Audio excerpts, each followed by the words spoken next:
Queen Catherine Howard possessed wealth, status, and power over an entire nation. Her maid, Margaret Morton, had nothing but watchful eyes and a will to survive.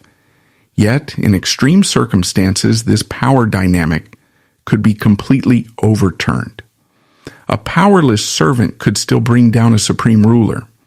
Margaret Morton proved this through her ruthless act of betrayal. Pushed to the brink at the Tower of London, she refused to die for someone else's reckless mistakes.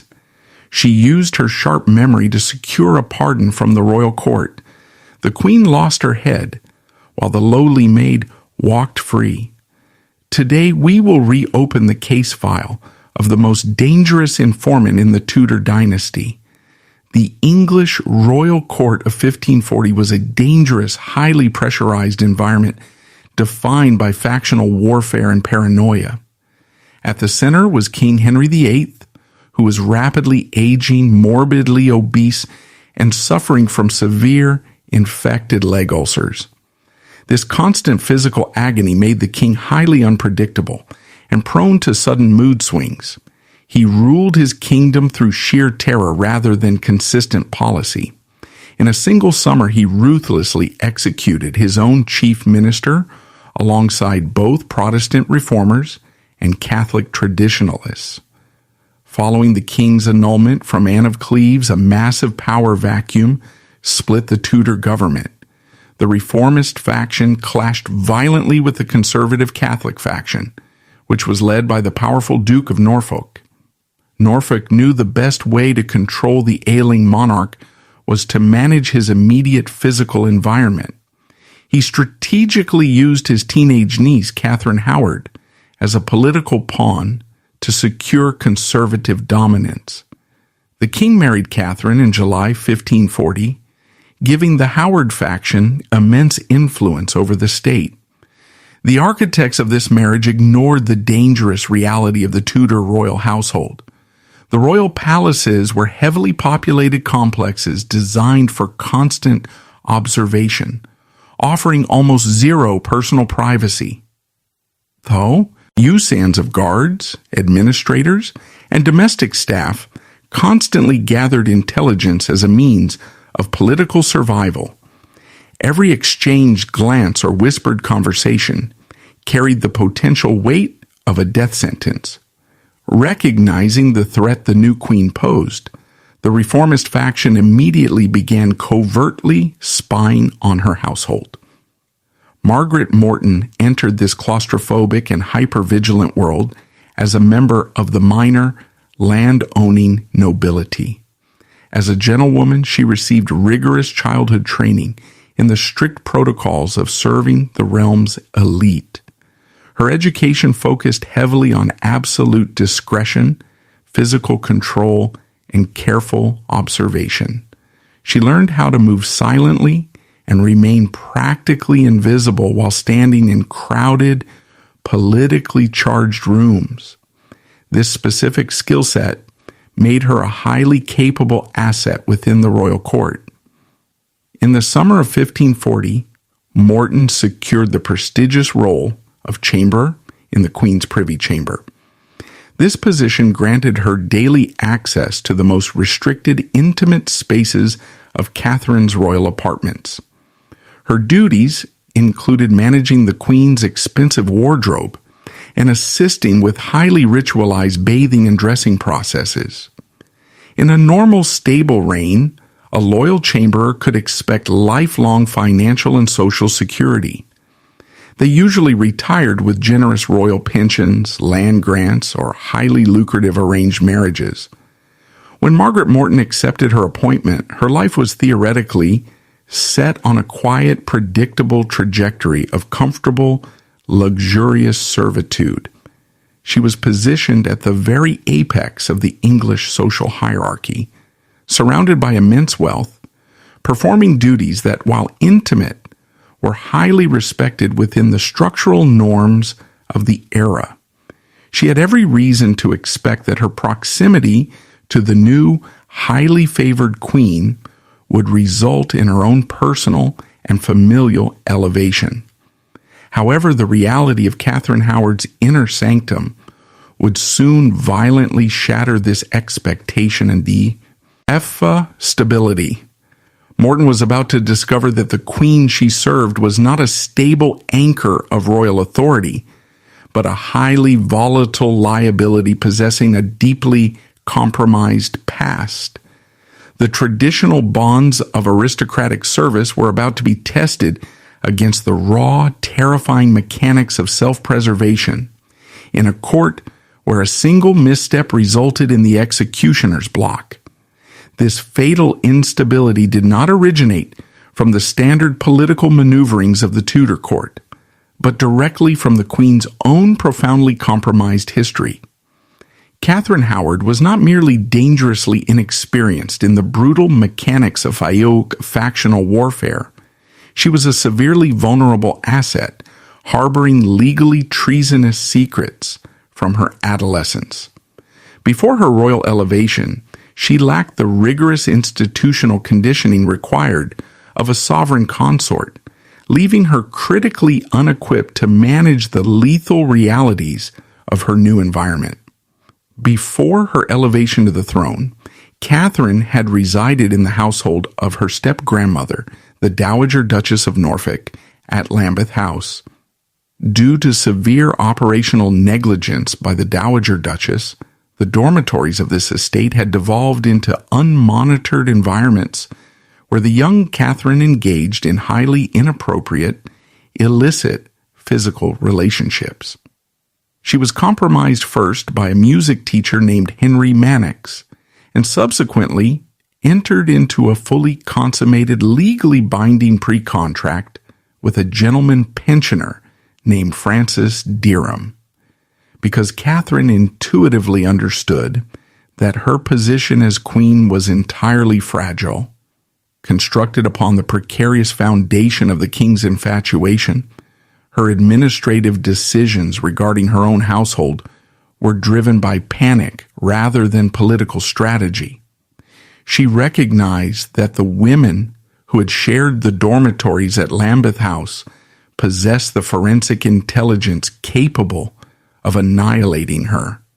To neutralize this threat, Catherine executed a disastrous policy of cisitai, entainment through proximity. She exclusively trusted and elevated those who shared her compromised past. Women like Alice Restwold and Catherine Tilney, who possessed direct, first-hand knowledge of the ghosts of Catherine's previous indiscretions, were brought directly into the royal court. They formed an impenetrable, whispering inner circle within the privy chamber, bound together by mutual complicity and the highly lucrative extortion of the queen. This toxic internal dynamic was further destabilized by the presence of Jane Boleyn, Lady Rochford. Lady Rochford was a seasoned, highly cynical veteran of the Tudor court's deadliest purges. She was the widow of George Boleyn, the man executed for allegedly committing incest with Queen Anne Boleyn. Having survived the total annihilation of her husband's family, Lady Rochford had managed to plunge back into the deadly game of court politics, securing a position as a senior lady of the bedchamber to Catherine Howard. Rather than utilizing her experience to guide the young, naive queen away from danger, Lady Rochford acted as the primary logistical facilitator of the Queen's clandestine affairs. For a marginalized widow seeking to regain relevance and informal power within the palace, controlling the Queen's illicit secrets provided immense leverage. She managed the physical access to the Queen, passed hidden correspondence, and actively coordinated the highly dangerous romantic trysts that Catherine soon initiated within the royal palaces. Within this highly compartmentalized, deeply compromised household architecture, Margaret Morton was systematically and completely excluded. The division of labor within the Privy Chamber created a stark, terrifying dichotomy for Morton. She was a constant physical presence in the royal bedchamber, performing the intimate physical labor required of a chamberer.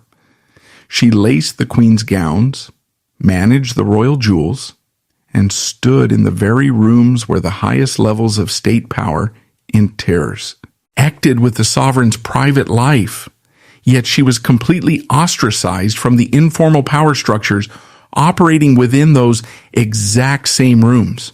She was actively shut out from the hushed confidences in the corners, the exchange of secret letters, and the private coded conversations shared between Catherine, Lady Rochford, and the women of Lambeth.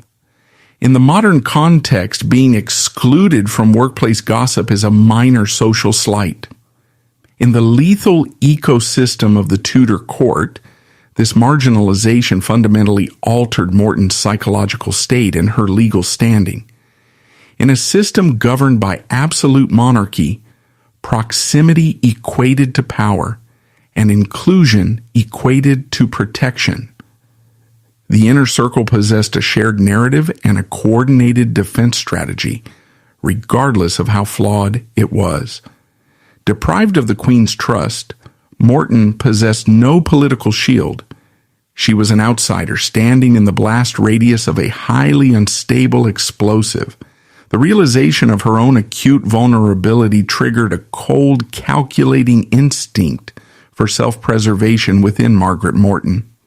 The artificial constructs of courtly morality, feudal loyalty, and aristocratic deference instantly vaporized.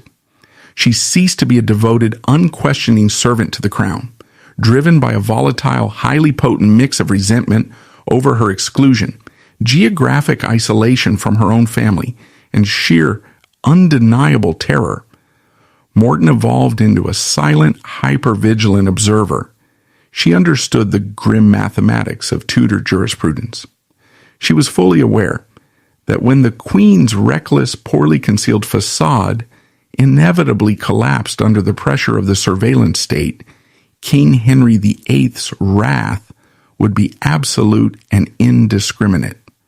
The Tudor legal apparatus did not differentiate between the architects of treason and the domestic staff who merely stood in the room while it occurred. Under the lethal statutes of misprision of treason, anyone caught in the Queen's household who failed to proactively report the crimes of the sovereign would be classified as an active accessory. The punishment was total asset forfeiture, public ruin, and execution. Morton recognized that the Queen and Lady Rochford were engaged in highly dangerous behavior, even if she did not yet possess the specific, actionable details of the offenses. She knew she was trapped on a sinking ship, and her exclusion meant she would not be offered a place on the lifeboats when the Howard faction inevitably scrambled to save themselves. The true danger Margaret Morton posed to the Queen did not stem from any independent political influence, wealth, or factional backing. It stemmed entirely from her intimate, logistical understanding of the physical vulnerabilities of the royal household.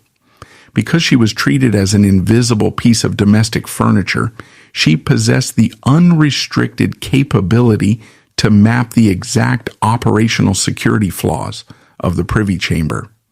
She was a marginalized observer, silently recording the structural weaknesses of her masters, waiting for the inevitable moment she would need to deploy that data to purchase her own life.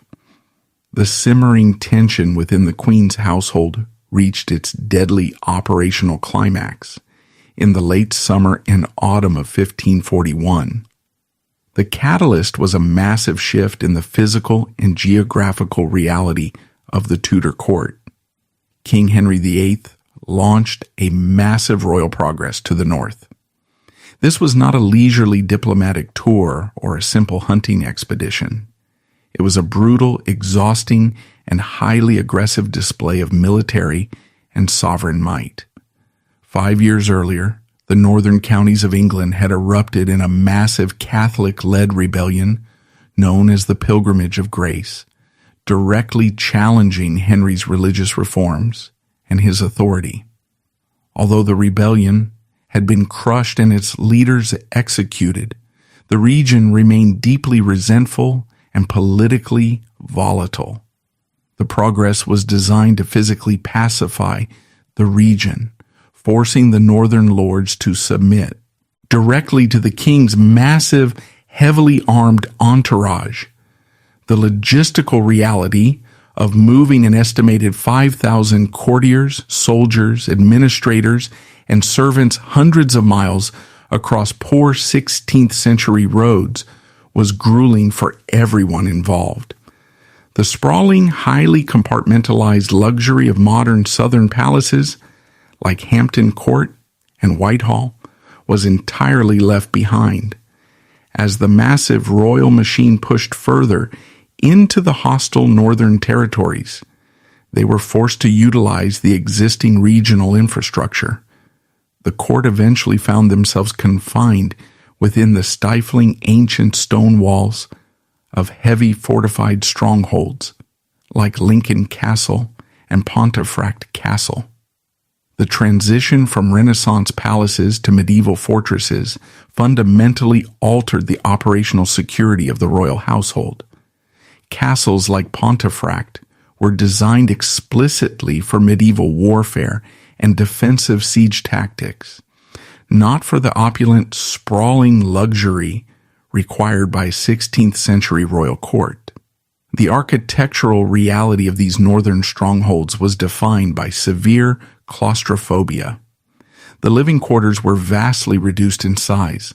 The stone corridors were narrow, dark, and highly restrictive, and the intricate multi-layered security zones of the Queen's southern apartments were impossible to replicate.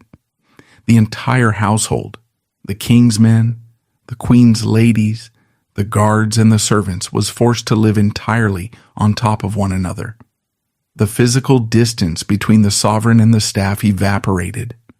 Furthermore, the grueling nature of the travel exacerbated the king's chronic medical conditions. The constant movement caused the ulcer on Henry's leg to flare up violently, rendering him bedridden, feverish, and heavily medicated in his own cramped quarters. It was within this highly compressed, suffocating architecture, with the king incapacitated nearby and the standard operational protocols of the court completely disrupted by the medieval environment, that Queen Catherine Howard made her final catastrophic miscalculations. And it was within the dark, freezing stone corridors of Pontefract Castle that Margaret Morton's silent, hyper-vigilant observation would transition into the acquisition of lethal, undeniable state evidence. The highly compressed, claustrophobic architecture of the northern fortresses during the royal progress of 1541 stripped away the complex, multi-layered security protocols that usually governed the Queen's household. In the sprawling southern palaces, a queen could theoretically conceal illicit activities behind a maze of antechambers, private closets, and heavily vetted guards. In a medieval stronghold like Pontefract Castle, where space was severely limited and the entire royal retinue was crammed into adjacent stone corridors, operational secrecy required flawless logistical execution. Queen Catherine Howard, dangerously inexperienced and emboldened by her previous successes in evading detection, failed to adapt to this new geographical reality. She fundamentally misunderstood the level of scrutiny she was under, and she began to systematically break the most basic foundational rules governing the physical security of a sovereign consort. The anomaly began with a sudden drastic alteration in the Queen's evening routine. Standard Tudor protocol dictated that the Queen was constantly attended by a large, highly visible retinue of ladies-in-waiting, gentlewomen, and chamberers until she was securely put to bed. This constant presence was not merely a matter of luxury or service. It was a state-mandated security measure designed to protect the Queen's reputation and physically verify her whereabouts. At Pontefract, Catherine began to frequently complain of sudden, severe exhaustion. Utilizing her absolute authority over her household, she abruptly dismissed the vast majority of her attendants, ordering them out of her presence much earlier than protocol dictated. She intentionally cleared a room of the women she did not fully trust, systematically isolating herself from the standard protective gaze of the court. However, dismissing her staff was only the preliminary phase of the transgression. The act that fundamentally triggered Margaret Morton's heightened surveillance was an act of supreme institutional defiance. After clearing the attendants, Catherine Howard physically locked the heavy oak doors of her bedchamber from the inside. She retained only 2 individuals within this newly created unauthorized perimeter: Jane Boleyn, Lady Rochford, and the chamberer Catherine Tilney. To a modern observer, locking a bedroom door is an expectation of privacy. In the strict, unyielding hierarchy of Tudor constitutional law, it was a highly suspicious, legally terrifying anomaly. The physical body of the Queen of England did not belong to the Queen. It was the exclusive, highly guarded property of the Crown, serving as the sole sacred vessel for legitimate royal succession. The perimeter around the Queen was managed by the King's Guards to ensure that no unauthorized personnel, specifically no unauthorized males, could gain access to the royal bloodline. By locking the doors from the inside, Catherine Howard was effectively locking the king's own security apparatus out of his wife's chambers. She was establishing a private, highly fortified zone that operated entirely outside the jurisdiction of the king's surveillance network. Isolating herself without the king's explicit directive, especially while retaining known facilitators like Lady Rochford, was not just unusual, it was an unprecedented, treasonous irregularity that practically screamed of illicit activity to anyone trained to observe palace logistics. When that massive wooden door slammed shut and the heavy iron lock engaged, sealing Margaret Morton out in the dark, freezing stone corridor, the gentlewoman faced a critical operational choice.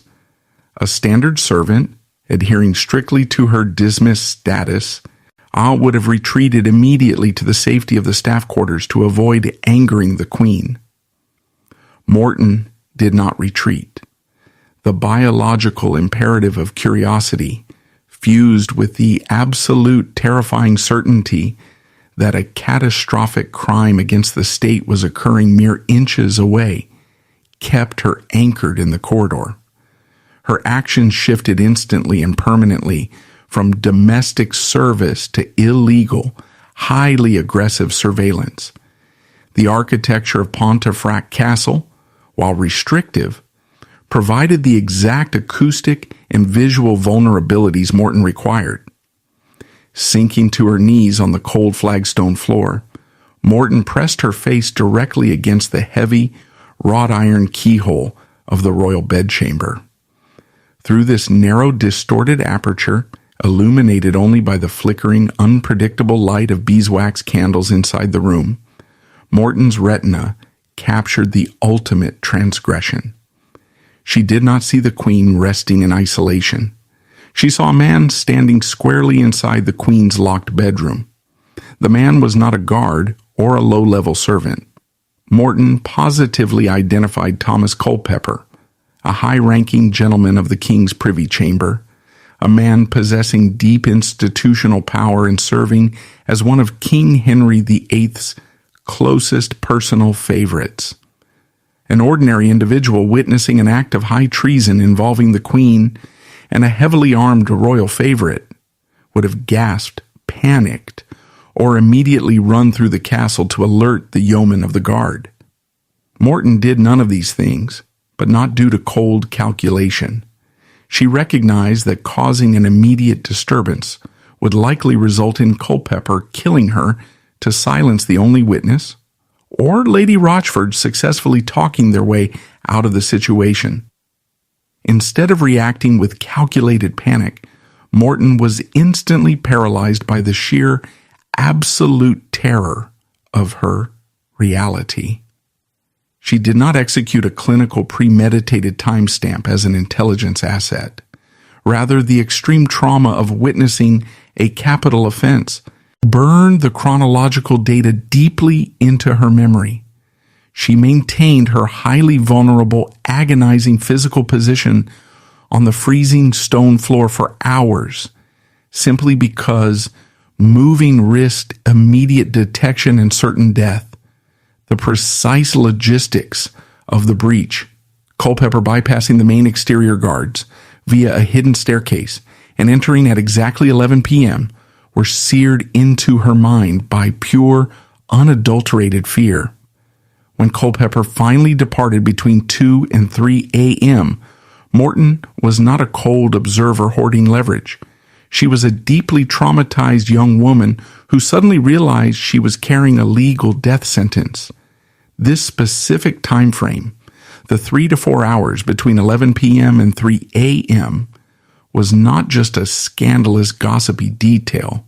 In the hands of the state, it was a weapon of mass destruction in Tudor jurisprudence.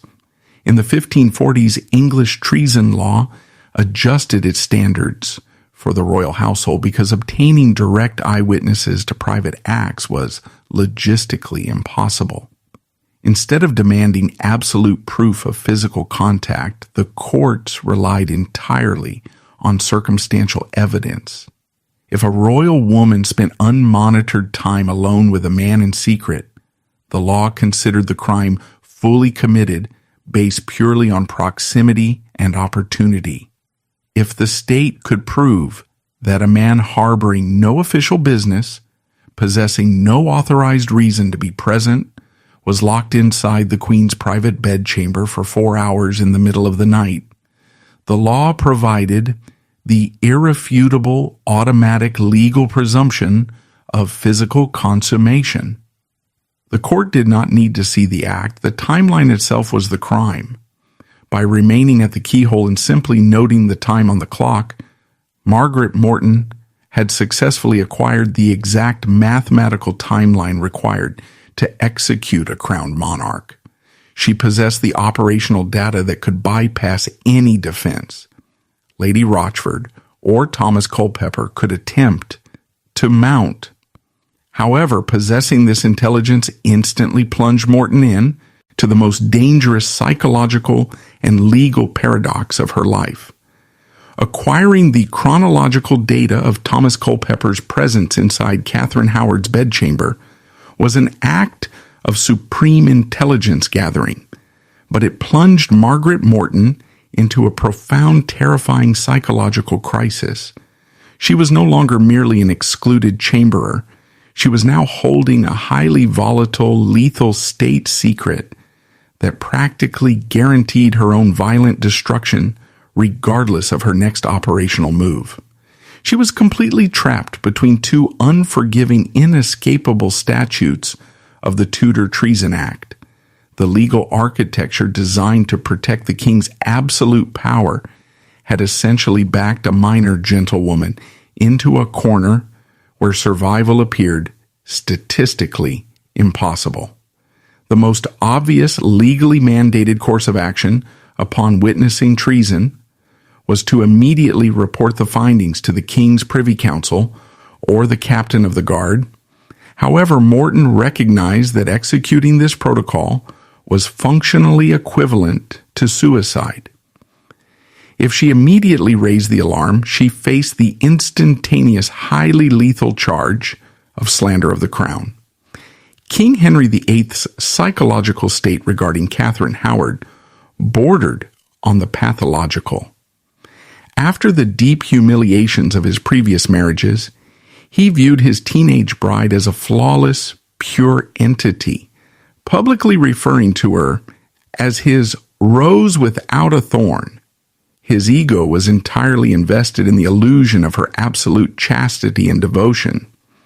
If a low-ranking peripheral gentlewoman like Margaret Morton approached the king or his counselors With the catastrophic news that the Queen was locking herself in a room with a gentleman of the Privy Chamber, the initial reaction of the state would not be gratitude. The initial reaction would be violent denial. Henry VIII was notoriously prone to executing messengers who brought him news that damaged his fragile masculinity or contradicted his established preferred reality. If the king dismissed Merton's eyewitness account as malicious reformist slander, she would be immediately arrested.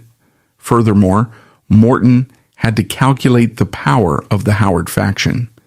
Thomas Howard, the Duke of Norfolk, was arguably the most powerful, ruthless nobleman in England.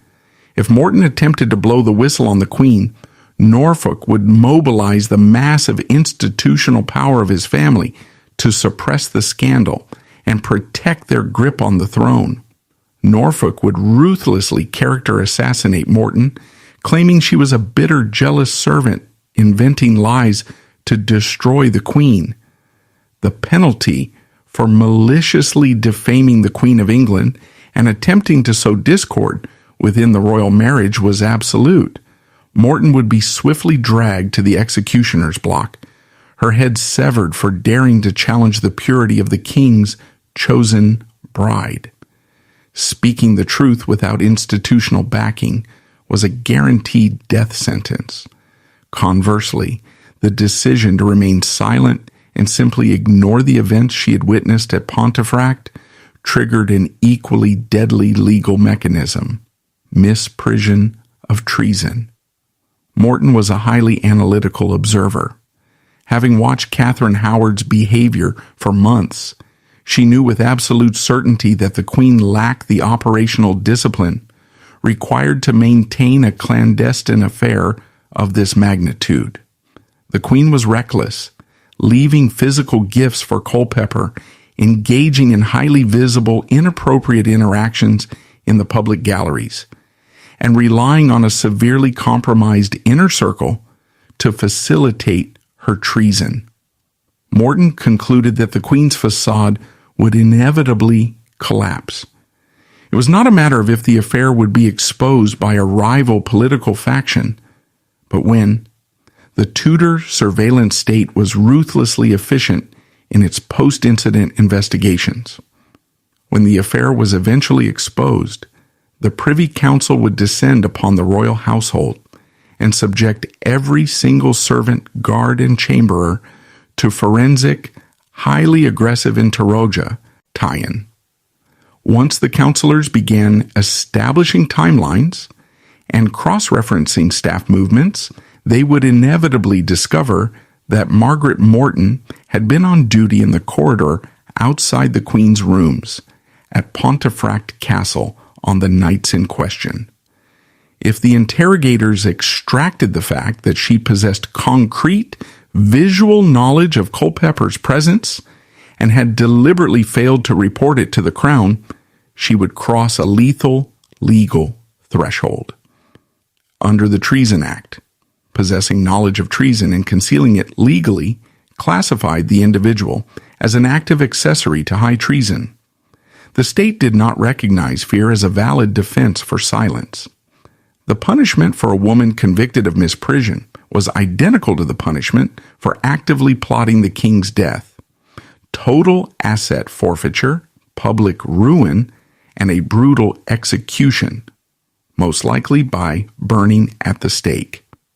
Cornered by the absolute certainty of state-sanctioned death from every possible angle, Margaret Morton was forced to adopt a survival strategy of extreme psychological compartmentalization and sensory invisibility. She could not speak and she could not run.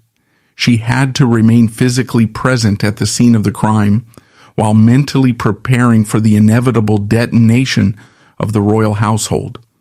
The true measure of her situation was not sociopathic resilience, but the crushing, inescapable weight of Tudor law. The following morning, driven entirely by the raw biological imperative to survive, she re-entered the Queen's bedchamber to perform her intimate contractual duties. She maintained her polished facade of subservience, not out of calculated rebellion, but because showing even a fraction of her inner terror would immediately mark her as a complicit accessory. She meticulously folded the Queen's heavily embroidered gowns. She arranged the royal linens. She poured the washing water. Most critically, she actively and seamlessly ignored the glaring physical evidence of the night before. She ignored the exhausted, physically drained demeanor of the teenage queen. She ignored the subtle conspiratorial glances exchanged between Lady Rochford and Catherine Howard. She performed her duties as if the treasonous 4-hour window had never existed. Beneath this placid, desperately executed exterior of domestic servitude, Morton was drowning in paranoia. She was not a silent, living archive of operational data-building leverage. She was simply a trapped servant obsessively cataloging the movements around her out of sheer self-preservation. She noted the dates of the locked doors, the specific irregular security perimeters, and who held the heavy iron keys, driven by the terrifying realization that when the Howard faction inevitably tore itself apart, this knowledge would be her only fragile defense. The highly compressed, deeply paranoid environment of the royal progress to the north eventually concluded, and the Tudor court returned to the sprawling luxury of the southern palaces. Queen Catherine Howard and her inner circle believed they had successfully navigated the logistical nightmares of Pontefract and York without detection. They assumed their operational security, facilitated by locked doors and silenced attendants, had held firm. Margaret Morton, carrying the highly weaponized chronological data of the Queen's treason in her mental ledger, resumed her duties at Hampton Court Palace, seamlessly blending back into the background architecture of the Privy Chamber. She lived in constant dread, waiting for the structural integrity of the Howard faction to fail. That catastrophic, systemic failure materialized in November 1541. However, the mechanism of destruction was not triggered by Morton's immediate proximity to the Queen's ongoing affairs, but by a geopolitical shockwave originating from the Queen's hidden past at Lambeth House. Seeking to weaken the Howard family, reformist John Lascelles uncovered damaging secrets about Queen Catherine Howard's past. His sister, Mary Hall, provided detailed accounts of the Queen's highly inappropriate prior relationships with Henry Manox and Francis Derham during her youth. Recognizing the explosive, regime-altering potential of this information, Lascelles bypassed standard bureaucratic channels and delivered the intelligence directly to the supreme leader of the reformist faction, Archbishop Thomas Cranmer. Cranmer possessed a brilliant, ruthlessly calculating political mind. He understood that presenting allegations of unchastity directly to the volatile king regarding his highly favored rose without a thorn was a matter of extreme physical risk.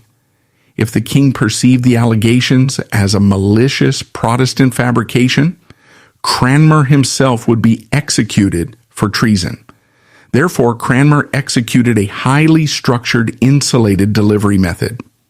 On November 2nd, 1541, during the solemn observance of All Souls' Day, a deeply symbolic day dedicated to mourning the dead, while the king was attending services in the Chapel Royal at Hampton Court Palace, Cranmer silently slipped a detailed written briefing directly to the king and immediately withdrew. When King Henry VIII read the briefing, his initial reaction was profound, stubborn denial. However, the legal framework of the Tudor state dictated that any formal allegation of treason, which included the contamination of the royal bloodline via a pre-contract, must be rigorously investigated. The king ordered a covert, highly restricted inquiry, commanding his most ruthless counselors, including Thomas Wriothesley, to interrogate the witnesses. When Wriothesley corroborated the intelligence and presented the verified findings back to the king, the illusion of Catherine Howard's purity completely shattered. The king's denial was instantly replaced by a massive, bloodthirsty demand for absolute state vengeance. The transition from a covert investigation to overt martial law within the royal household was instantaneous and terrifying. The Tudor PA laces were placed under immediate, aggressive lockdown. Armed yeomen of the guard, operating under the direct emergency commands of the Privy Council, swarmed the Queen's apartments at Hampton Court. They secured the perimeter, violently blocking all physical exits and severing all lines of communication between the Queen's household and the outside court. The Queen's retinue was entirely unprepared for the sudden assault. Margaret Morton, alongside the rest of the domestic staff, was arrested on the spot. The state did not differentiate between the aristocratic conspirators like Lady Rochford and the peripheral chamberers. The entire ecosystem of the Privy Chamber was classified as a hostile entity requiring total forensic dismantling. Stripped of their belongings, their status, and their dignity, the women were separated to prevent the coordination of alibis and placed under heavy armed guard. In the dead of night, to avoid public spectacle and preempt any rescue attempts by the conservative nobility, Morton and the other arrested staff were forced onto royal barges. They were rowed silently down the freezing black waters of the River Thames, their trajectory culminating at the most terrifying administrative facility in the kingdom. The barges bypassed the honorable public entrances and glided directly under the heavy, iron-spiked portcullis of Traitor's Gate at the Tower of London. The Tower of London was not merely a medieval fortress utilized as a holding cell. It was a highly sophisticated architectural machine engineered specifically by the Tudor state to break human beings and extract actionable intelligence. Upon processing through Traitor's Gate, Margaret Morton was subjected to the Privy Council's primary weapon of preliminary interrogation: total, suffocating isolation. She was thrust into a damp, freezing subterranean stone cell, entirely cut off from the outside world. She had no legal counsel, no communication with her family, and absolutely no ledge of what the other prisoners were confessing to the state interrogators. This sensory and social deprivation was a deliberate, highly calculated tactic designed to induce rapid psychological collapse. Furthermore, the physical architecture of the tower actively amplified the terror of the inmates. The fortress was an active interrogation center, and sound traveled efficiently through the heavy stone corridors. From the confines of her isolation cell, Morton was subjected to an inescapable auditory nightmare. Francis Derham, the Queen's former lover who had recently been appointed to her royal household, was being held in the lower dungeons. Because Derham stubbornly refused to confess to committing postmarital adultery with the Queen, knowing it was a guaranteed death sentence, the Privy Council formally authorized the use of physical torture. Morton could undoubtedly hear the muffled, heavy structural groans of the rack operating beneath her feet. She could hear the mechanical ratcheting of the wooden gears, the snapping of ligaments, and the inhuman guttural screams of Derham being physically torn apart by the state executioners. The sound of state-sanctioned violence served as a highly effective, continuous psychological assault on the peripheral staff. It explicitly demonstrated the absolute physical capabilities of the regime, stripping away any lingering illusions of aristocratic protection or legal due process. When the king's inquisitors, men like Archbishop Cranmer and the ruthless Thomas Wriothesley, finally breached Morton's cell, they did not engage in gentle questioning. They understood that the domestic staff held the logistical keys to the queen's behavior. They delivered a stark, binary, legally uncompromising ultimatum. Provide actionable, damning intelligence regarding the queen's movements, or be legally classified as a conspirator and face the exact same executioner. In the cold, unforgiving light of the interrogation room, the artificial instructs of courtly morality, feudal duty, and household loyalty instantly vaporized. Morton was forced to assess her political and biological reality with absolute chilling clarity. She recognized that the queen was politically dead. The king was weeping openly in council meetings, deeply humiliated and violently enraged. The once mighty Howard faction was completely paralyzed, with the Duke of Norfolk actively denouncing his own niece to save his own head. No external force, no powerful patron, and no knight in shining armor was going to intervene to save the life of a peripheral chamberer. Stripped of all aristocratic protection and completely broken by the psychological warfare of the Tower, Margaret Morton did not execute a flawless, calculated legal transaction. She collapsed under the immense, unyielding pressure of the Tudor state apparatus. Furthermore, she was not the sole isolated architect of the Queen's downfall.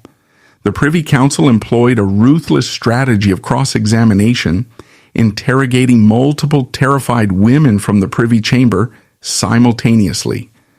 Another key chamberer, Catherine Tilney, also broke under the intense questioning, providing vital corroborating details about Culpeper's clandestine movements and the specific use of the back stairwells. Together, under the immediate looming threat of the rack, these traumatized women provided a lethal mosaic of circumstantial evidence. Standing before the highest lords of the Privy Council, Morton did not proudly leverage her knowledge. She desperately offered the chronological truth as her only fragile shield against execution. She did not offer the council vague hearsay, but rather the rigid, strictly chronological accounting of physical movements burned into her traumatized memory. She explicitly named Jane Boleyn, Lady Rochford, and Catherine Tilney as the primary facilitators. Swearing upon the Holy Gospel, she testified to seeing Culpeper inside the locked room. Crucially, she provided the XA-CT chronological parameters they desperately required to secure a conviction. She stated for the official state record that Culpeper had entered the locked chamber via the back stairwell at 11 p.m. and remained inside until 2 or 3 a.m. This combined desperate testimony from Morton, Tilney, and the other broken servants was a fatal strike against the legal defense being mounted by Catherine Howard and Thomas Culpeper. It annihilated the narrative of innocent passing interactions. It was this combined testimony that handed Thomas Wriothesley and the furiously vindictive king the airtight timeline they required. The state did not grant Morton a pardon because she was a brilliant negotiator who forced their hand. The deep, cold pragmatism of the Tudor legal system accepted the data without hesitation. They allowed her to walk free simply because she, alongside Tilney, had served her forensic purpose to the crown and was ultimately deemed too politically insignificant to slaughter. In exchange for the operational timeline, the Crown issued Margaret Morton a full, unconditional legal pardon. She had not purchased her existence with currency. She had merely survived the meat grinder of the Tudor state by yielding to its terror. The state machinery, now fueled by this unassailable timeline, processed the evidence with lethal, unstoppable efficiency. The male conspirators were dealt with first.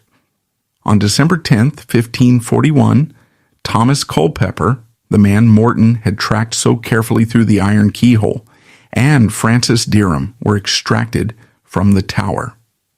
Culpeper, leaning on his high aristocratic status and his former intimate friendship with the king, was granted the relative mercy of a simple beheading at Tyburn. Francis Derham, however, as a man of lower birth whose pre-contract had initiated the entire systemic collapse, was offered no such clemency. He was subjected to the absolute maximum statutory punishment. He was dragged on a hurdle, hanged until nearly unconscious, castrated, disemboweled while still alive, and his body was subsequently hacked into 4 quarters, boiled in pitch, and displayed across the city as a visceral deterrent. 2 months later, the state finalized its vengeance against the female architects of the treason. To bypass a highly public, humiliating trial, Parliament passed a Bill of Attainder condemning the Queen to death by state decree. On the freezing, desolate morning of February 13th, 1542, the 18-year-old Queen Catherine Howard was escorted out onto the execution block within the walls of the Tower of London. Stripped of her royal titles, utterly abandoned by her powerful family, and physically broken by months of psychological terror, the young girl was forced to her knees.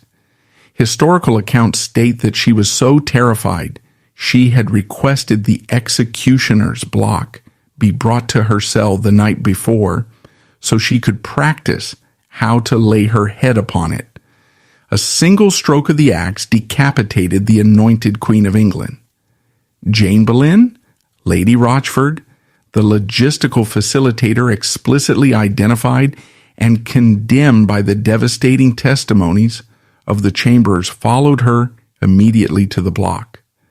Lady Rochford, who had reportedly suffered a complete nervous breakdown during her confinement in the Tower, suffered the exact same violent end, as the dismembered, bleeding remains of Catherine Howard and Lady Rochford were hastily bundled into coarse cloth and interred beneath the cold stone floor of the chapel of St. Peter ad Vincula.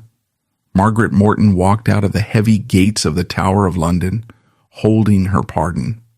She survived the bloodiest, most unpredictable, and far-reaching political purge of the early 1540s, completely unscathed by the law. Following her release, the historical records yield no further mention of her existence. She was not elevated at court, nor was she publicly celebrated. She quietly dissolved back into the anonymity of the English gentry, her wealth intact, her neck unsevered, and her ultimate fate lost to the margins of time. The historical implications of Margaret Morton's story are profound and deeply unsettling. It shatters the cinematic illusion that geopolitical power in the 16th century rested solely in the hands of armored kings, brilliant archbishops, and maneuvering dukes. It reveals the immense, hidden, and highly lethal agency of the lower and middle classes. The peripheral servants who controlled the physical spaces, managed the daily routines, and observed the unvarnished, unprotected reality of their masters. Morton proves that the architecture of absolute power is incredibly fragile, constantly vulnerable to the people who hold the keys, carry the water, and sweep the floors. Her testimony set a terrifying historical precedent. It proved definitively that the English monarchy, backed by armies and divine right, could be completely undone by the watchful eyes and the cold calculus of the invisible workforce. Yet, any historical analysis must acknowledge the profound emotional and psychological toll of such absolute survival. The absolute preservation of the physical body in a totalitarian regime, often demands the permanent, irreparable fracturing of the human psyche. Margaret Morton escaped the physical blade of the executioner, but she undoubtedly inherited a lifelong psychological sentence.